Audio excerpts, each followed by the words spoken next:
Hey guys, it's Anna. I'm ex-founder of branding agency, and today we're checking 10 reasons my agency failed. They say it's far better to have known why you failed than be ignorant of why you succeeded. It's a quote by Dr. Bergelman, Stanford Business School professor. And I figured out that I made a video about my personal insights of failure. I'll put it somewhere here. And I just talked about how I loved the team or how it was hard, but I did not make a video about lessons that I learned and about things that would help out others, not to repeat them, right? Learn from others' mistakes. That's the most important thing. So these are the 10 reasons, and I wrote them down in this sketchy, unprepared way, and we will be checking them out from the most important to the least important. Let's get into it. Part number one is the offer. They say make people an offer so good they would feel stupid saying no to. It's a quote from Alex Hormozi book, and offer is the first thing that people see about business. That's when they decide whether they will commit, whether they'll work with you, whether they need you, right? And the first mistake in this part would be problem is not painful enough. Why? Sometimes when you are in relations or in business or at a job, deep inside, you know that something is off. And you might be just ignoring that problem for as long as you possibly can just to make it work, but it's still not working. And that's the problem that I had with branding agency. I did think to myself, God, branding does not feel something as something tangible, does not feel as something necessary, right? I will jump straight to there is a note on the side, signs of a good market. There should be pain, purchasing power, easy to target, and growing. So the audience that you're targeting should have a pain, and the pain should be huge. When they are starving, they need food, right? You should not be selling food to them when they are fed up. And branding in the market of recession, in with people trying to build tools with AI and to make fast money, there is such a little percentage of people who would value branding and who would understand what that is. I'm talking too much. What I'm trying to say here is that majority of businesses, honestly, can't survive without branding. Even if they have crappy name, crappy logo, crappy everything, but the product is good and the problem that they're solving is worth it, they can function without branding, right? Or with an average one. They do not need a premium one. Only if they want to conquer worldwide market or they want to be premium, just like top fashion brands or cosmetics brand like Rod and stuff. They need marketing and they need to do this hard, the branding, right? Or if this is digital first product, which we were targeting, they would need the interface, they would need the body to realize their product. But honestly, not that many people need branding, and you can survive if other parts of your business are really strong and you have 1% branding, you can kind of survive. So people are not hungry for branding, and that's the problem. It's not painful enough, if I'm being brutally honest about myself, right? Without branding, you have a ceiling of development for your business, but you can develop. Analogy, yeah. So there are two scenes. One, imagine you are drowning somewhere on the uninhabited island, and do you need to look good in that situation? Do you need to be confident? Do you need to have strong tone of voice, strong values? No, you'll just be eating whatever cockroach will be passing by and to survive. You do not need to maintain the image there. You'll eat that cockroach with the bare hands and, I don't know, will be living in a tent on a tree if you even have a tent. So in a survival mode, you do not care about your image, about your brand. And if we're talking about the ballroom full of potential people running for president, for senators, they would need to maintain a good image. They would need to know great people, which are brand pairings. They would need to compose themselves really well.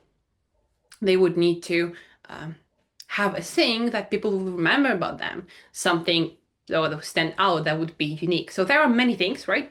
You need branding in a ballroom, not on the uninhabited island. And there are little people in that ballroom. Not everyone is there.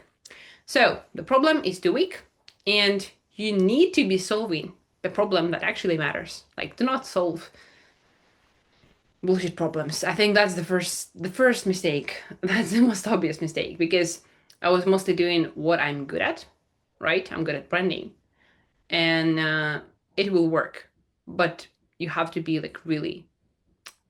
And branding agencies work. I'm not saying that they don't. It's just harder to work with them than to sell water, let's say. Weak value equation. So what is value equation? This is a borrowed copycat thing from Alex Hormozi's book, $100 million offers. And it says that the value of your offer is measured in this equation. You multiply the dream outcome by perceived likelihood of achievement and divide it by time delay and multiply it by effort and sacrifice. So dream outcome is the result that they're getting. Perceived likelihood of achievement is how sure your clients are that they will get it. Time delay is how long it would take. And effort and sacrifice are the things that they have to do to get the dream outcome. So the dream, you can measure all of those components of the equation. And the first thing is dream outcome. It's weak. The problem is that you're getting is really hard to measure. It almost does not have ROI. When you have awesome branding and product design and website development, you will not see the result immediately, and it's hard to measure it. All right, it's easier to measure with downloads of the app, with the product design, but it's really hard to measure with whether your illustrations and logo and sound effects of the motion design that you have on intro of your YouTube are good or bad. Like, it's hard to see the result. It's just, as a business owner, you're going to be pleased, you're going to be proud to show that off. But honestly, you will see results only after several months, sometimes 2 and 5 years, to grow like a stable brand. The perceived likelihood of achievement. So it's low. Now, why? I thought to myself, if I'll show enough reviews, if I'll have enough clients, if I'll have enough experience, right, like 5.5 years, or clients around up to 200 projects, and a solid team and everything, people will trust me. They don't. So it's a stereotype thing. And I do understand that this is how world works, and I cannot almost do anything about it.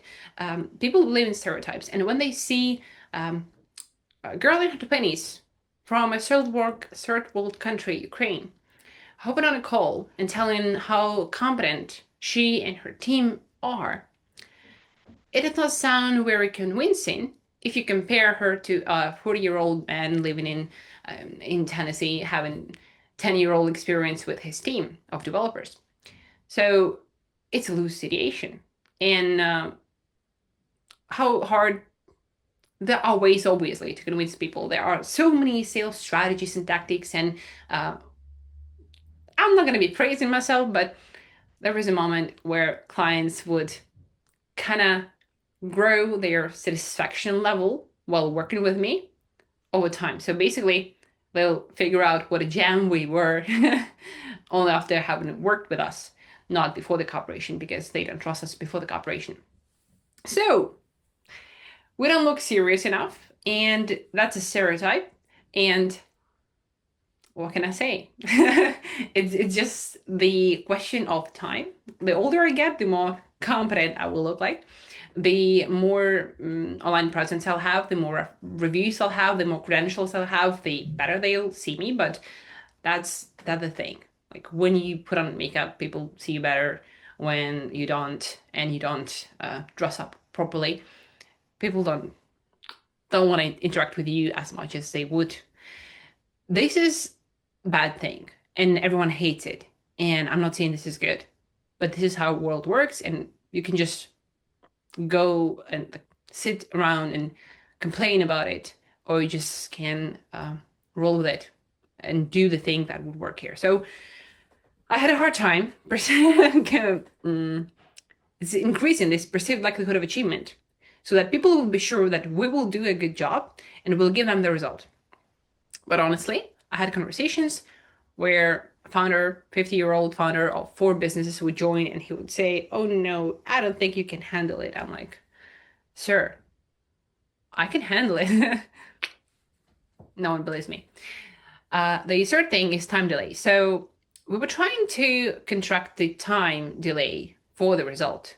And I compressed it so much as so we had 2 months for developing website design and development, brand identity, product design for application, and brand identity non-essentials like merchandise, business cards, pitch decks, presentations, and so on, and social media materials. 2 months for growing all of that on a premium level. It's super stressful. It does not sound like really fast, but honestly, if you will do this properly, the process of branding should take you half of a year or even more. So time delay is weak. Effort and sacrifice, well, it's okay.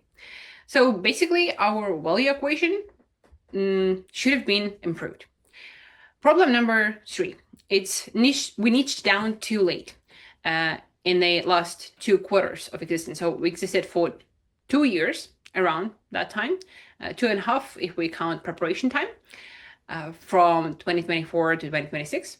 And only in the last half of a year, 2 quarters, I developed SOPs, niched down, changed the services, narrowed down the services, and started producing lead magnets, which are useful videos on YouTube that people will subscribe to, and then they will follow the newsletter. So niches, riches are in the niches, and it's hard to conquer the whole market, because when you're talking to everyone, you don't talk to anyone, and niching down is just important.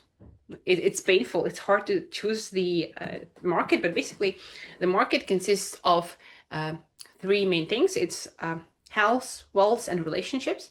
And if you can go down and see that all the types of businesses, they would fall under one category, right? There is investment application, it's wealth, or a relationship coach, it's relationship, obviously, or sports is health. So all of them fall under a category, and the deeper you can go in the niche, the better it is, because then your material would be even more valuable. Let's say I'm making a video, or I'm making a piece of content to target my audience, and let's say I'll talk about sport. I'll be like, sport is really useful for your health and stuff, and people will watch it, but it's like useless. People will, it's obvious thing. And the deeper you go in a niche, let's say, here are if you have stage 1 scoliosis, these are the things you should do daily. Far more people will watch that video, and course or training about that topic will reach a greater audience, because this is a particular problem and it's a widespread problem. Anyways, next problem, number 4. We competed on price because of my broke mentality at the start, and even now. We competed on price. That's the bad thing, because there are many reasons to it. Obviously, sometimes your business has to survive in the moment. And when you don't have high-paying, high-ticket clients that you're supposed to have, you would agree on lower quality services, orders, and you would just do stuff for $100 just to keep the agency on float. It's really bad. Also, competing on price, it means that you're not competing on value. So you are cutting down on the things that you would do for the client just to lower the price. And you can go as much down as to 0 with competing on price, and with the value competition, you can increase it infinitely. The thing here is just to keep value always above the price. Like if people are if they think it's a steal for their money, it's okay. Like it's okay to pay $50,000 for a branding project if your client actually thinks it's a steal for this money, and if it actually helped him, and if he got far more bonuses. And there are endless actually number of bonuses that you can provide your clients. For example, I figured out only at the end that if I create a community for my clients to share their problems and to spare the loneliness that they have building a business. This is a great grand problem. Then it's going to be an awesome bonus, and people loved it. Okay, next problem. Scarcity and urgency used poorly until last 2 quarters, and also like scarcity, urgency, guarantees, and bonuses. All those 4 things, because I've learned about them too late. I do not have enough experience and knowledge to add them. And it's also a bit hard to add scarcity when you don't have actual people wanting your product, right? You can't say you're sold out because you have 2 clients. I can talk about it more and in more details, but I think it's better to read like Alex Hormozi book, the offers, the first part of trilogy. Part number 2. Now we go in from offer to processes inside the agency. So the processes look like this. Basically, you connect first with cold audience through marketing. And marketing can be any type of marketing you do, anything that would work for your target audience. That's in person, that's social media, long format and short format, that's paid ads. There are many ways. Then it goes down to lead generation, where you basically approach the lead, either warm or cold, and start kind of asking them whether they want to selling the service and doing the service, delivering the product, right, the service. And then after delivery, it's like maintaining contact, but basically it falls under branding, accounting, legal, strategy, and planning, and HR, because those do not fall under the timeline. And it's far more important to solve problems at the start of this flow, at the like marketing and lead generation first, and then to sales and then to branding, because obviously the better product you have, the easier it is to sell. But if you do not do marketing, if you do not do lead generation, how are you gonna deliver the service? It's impossible. So the first problem here, number 6, is marketing and lead generation were a weak entry point for us. And here are a lot of bullet points. First is too little lead magnets and low quality at the start. So I did not have lead magnets. Lead magnets is, it can be anything you want, but how it works. First of all, people, when they see you for the first time, they do not trust you. When you give them something of value and they see it, okay, like they are good at what they are doing, I might need this in the future. This is the lead magnet. This is low effort, valuable product or service you can do for your client for a small price before the main price, before the main selling the main product. God, the definition was awful. Totally off books, totally out of my head. Now, the lead magnets that I decided we would have, I wrote down my target audience, right? Like niche, particular target audience. Then my target audience was a founder of FinTech application or SaaS. And then all the problems that they would have throughout their path towards building an entity, like an enterprise, from idea of application to having an enterprise. And there are so many problems that you can solve at all the stages, as to pitching to investors, building an MVP, testing if your idea is good, how to develop the app, which tools to use, how to test it, how to launch it, how to market. Like, there are so many problems. And you can write down to each problem a solution. And you can create a material about it, like a checklist, like a PDF, like a book. God, I'm sorry. It's cringy, but I'm a fan of Alex Hormozi, and he wrote his books to reach a large audience of people. And those books are really high quality, and they act as a lead magnet. So then when you'll have a bigger revenue at your business over, if I remember correctly, that's like $3 million over a month, you would go to him and you would become a client of his.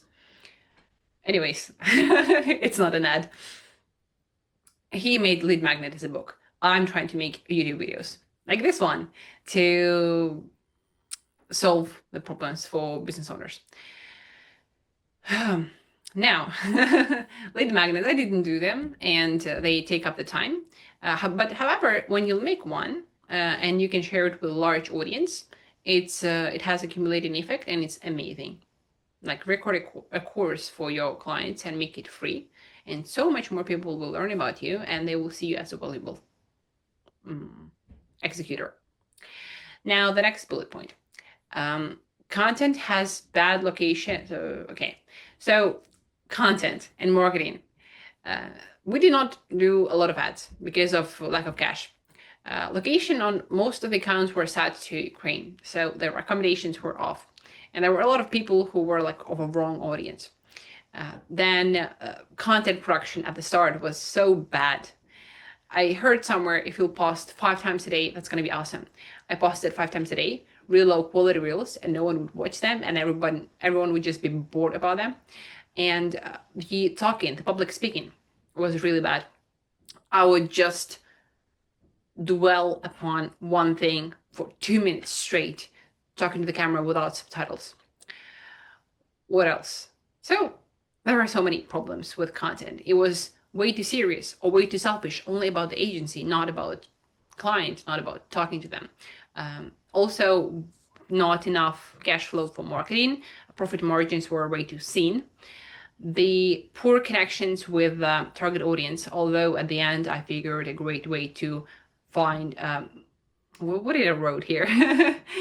To do it with business community. So we basically had no warm outreach and newsletters or connection. I only built it at the end. Mostly we were just shouting to and texting and knocking on doors to random people who have huge corporations and they would just ignore us, or to people who don't have money to spend on branding while they're building apps. Content production is too complex and not fluid, but like it was fluctuating a lot in terms of consistency, in terms of quality, in terms of format. People will basically, it's easy to produce content when you have format. It's a format of an interview.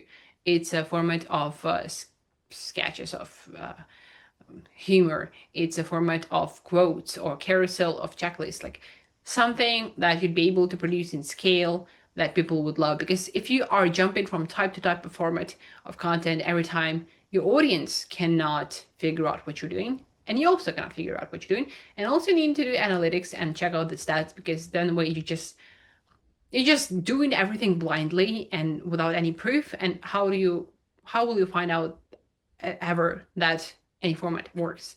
So I made so many mistakes with that. I was too lazy to check the stats and to plan it over thoroughly. And I was experimenting way too much. It's like with a slogan. Nike says just do it for 50 years. And they did not change their slogan. Why? Because that's how everyone knows them. If they'd be changing their slogan every 2 years, no one would know the slogan and everyone would forget about Nike. Mistake number 7. I don't have even enough fingers to show it. Sales and lead generation were not automated. So we did not have, first off, we did not have SOPs for lead generation and for sales, scripts for sales, training for sales, and for the rest of the team for a really long time. And we did not have stable employees and stable hires. And even at the end, no, I forgot, when you're paying the percentage to the employee, right? That's not project-based. So yeah, basically we don't pay percentage to salespeople at the end because we do not have proper lead generation. Basically, lead generation is reaching out to people, sales is closing them on leads on the call. And we did have certain employees for like half of a year, and I was really bad at managing it. I would just pour money in it, and for half of a year, and we had like 0 clients. I'm gonna tell you the shocking fact. I did not have new clients since January till June of this year. How about that? I hope I'm not lying. there were a couple of people who were old clients who would just ask us for additional things, but basically we did not close, although we reached out to over 2,000 leads with applications. So that's how hard it is. Okay, just going out of the script. When you have reached out to two and something thousand people, they have booked some of the consultations with you, but never buy your product. You're like, is it me? Should I keep trying? It's a quite matter of a character, of your inner strengths. We'll talk about it later. Anyways, no stable sales. And the last problem in this, like, processes of the agency's department, poor HR. So at first I hired too many people at the start, like 2 right away, and then 3 in the next, like, in the next quarter, which forced me into a trap of finding and delivering short-term projects rather than focusing on strategy and having room for growth, and looking and now and having a room to grow, right? Although now looking back at it, having a team was the most precious thing, and I wanted to, at least in one of my videos, to just, like, I don't know how you show it like this. I want to show and express love towards my ex team, Maya, Lisa, and Julia, and a little bit of, well, that's a team of designers, because we were together most of the time. And now looking back at it, I thought it's hard, and it was a mistake that I went too early into having a team. But that's what kept me going for a long time. And that's now, having worked in a niche for longer, I see how quality service we did, how of a great employees we were, and how great product projects we've built. And I just can't describe it. When you have a team who are following the same goal as you, together with you, with whom you catch up, and who bought in your pitch about this vision of an agency, and I just cannot express it. Like, having people going with you towards something, it's I have no words, because I've experienced it, being a solopreneur once I let them go. And it's much harder because you don't have a support, you don't have a room for brainstorming, you don't have anyone to rely on, and you manage all the process yourself. So having a team, it's also the best thing, and a really hard thing that happened to me. Solopreneur at the end. So it's a matter of a character, that, as I said, because you have to manage everything. And also, we did not have enough KPIs and SOPs for the team until the last year or 2 quarters, because I was learning how to do stuff. And sometimes we would make emotional decisions at the start, and it would have conflicts. And that's how I learned to figure them out. Part number 3 is business model. So we almost did not have business model because we were not existing for that long period of time, and we don't have enough knowledge, time, stability, and anything for building a structured and automated, organized business model. Anyways, problem number 9 was our values stood in the way of our success. We had too many values. So one designer works in one project at a time. Basically, a designer would not juggle, right? Multiple projects, and would not be distracted. He would be in a creative flow on one project, and he's paid enough. And that's the thing. It raised the cost of projects, and it made it harder to sell. Then everything would be aligned in terms of branding across platforms. It meant that the service that we provide is not, we make one pitch deck for you for $100. It meant that we will build the whole brand starting from 2 months to 4 months. And that's the service that people are afraid to buy. And it's a huge commitment. It's like selling marriage right away to a random person. And it makes it harder to sell. And the premium quality also increases the cost. So All those three values made everything harder to sell. Yes, your target audience needs to know and trust you well to do so. And the last block is personal. It's problem or mistake number 10, lack of character, experience, and resilience. We were drowning more than swimming. I don't think that businesses can be stable. They are always either going down or growing because the world is moving so fast. And when you are just standing in one place, you are not standing, you are like falling behind. It's like with the economy, right? With inflation and investment. If you're not investing, you are losing your money. And if you are investing, well, you might be going either stable. If you're good at investing, you might be growing. There is always inflation that would eat up all your savings. So same goes for business. And here, I believe we were growing for a couple of months at the start and in the middle, but mostly we were drowning and kind of falling behind because of I was also too involved in the operations and not focused on did not have room to focus on the strategy. Anyways, my lack of character and resilience forced me to quit the agency. I think it was the right thing to do at the time, and I would not have done things any other way. I love that I founded the agency, and I love that I closed the agency because I was losing too much. I was sacrificing too much at this point. The health, the relations, all the time, all the energy, and not getting anything out of it. Anyways, when I'm saying lack of character, it's literally you send out 2,000 applications, you spend I don't know how much money or time doing it, and you get zero result and even zero feedback, and just everyone ignores you. You cannot even imagine how discouraging that is. So you become, yeah, professional, you become numb to rejection, but okay, imagine confessing your feelings to someone, right? And they not even like they you see that they watch the message, but they are not even saying no to you. They just ignored you. Like you're so not important that they would not even care.